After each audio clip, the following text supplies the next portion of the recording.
This is another damn podcast about digital asset management. I'm Henrik de Gyor. Today I'm speaking with Ivan Mironchuk. Ivan, how are you? Good. How are you? Good. Ivan, how are you involved with digital asset management?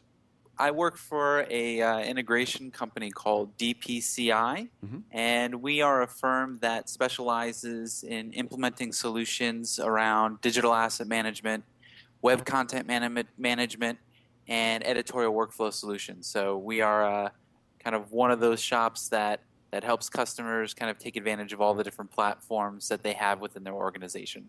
Great. You write a blog. How is this involved with digital asset management? Well, one of our core competencies at DPCI is we've kind of become a vendor neutral integrator and kind of interactive services solution around DAM. So one thing that we often find is that customers are looking for advice on what would be the best solution for their organization that meets their requirements, their price point, and also what's going to service them down the line in the long run.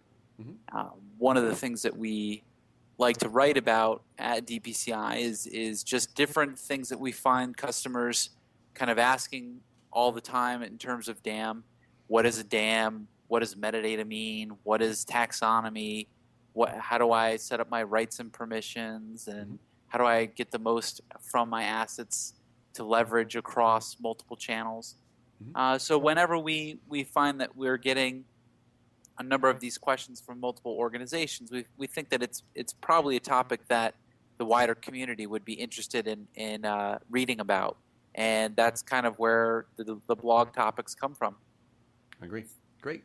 And so what advice would you like to give to DAM professionals or people aspiring to become DAM professionals? It starts out with just kind of understanding how to organize your own assets. So if you have a really messy desktop on your own computer and you don't have any kind of filing system for your own files, then that's probably a good indicator that you might not be cut out for being a DAM professional. But I always see just different, I meet people that say that they get started with just obsessively setting up folder hierarchies and organization of assets on a traditional file system. And then I meet people that go further into it and say, I really love using Adobe Bridge and I tag all of my assets with XMP data and it really helps me find things on our local file system. And those are the people that you kind of try and shepherd and say, well, there's software out there, both open source and proprietary solutions that can help with that on a much larger scale than your simple file system based hierarchy. So I would say that to anyone that's looking to become a DAM professional, you got to kind of read some of the blogs that are out there. This one's a good one. I love the DAM blog. And then there's other blogs by the CMS Watch Group or Real Story and folks like ourselves. And there's a number of different conferences that are actually very, very helpful in learning about the DAM space. Conferences like Henry Stewart, the new Creative Sphere DAM focus. And then, there's starting to become a little bit more of an emergence of a digital community around DAM.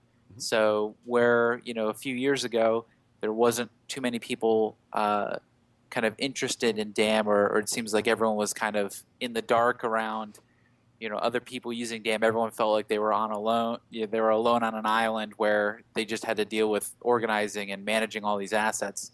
And now we have groups on LinkedIn, and we have meetup groups, and we have different blogs that we can kind of communicate and interact with each other. And if you just do a search on Twitter for digital asset management, you're going to see hundreds of professionals, both vendors and users and integrators, kind of all having a conversation around what's the best way to utilize the technology into solving real problems within organizations and companies. Great. Well, thank you, Ivan. Great. For more on digital asset management, log on to anotherdamblog.com. Thanks again.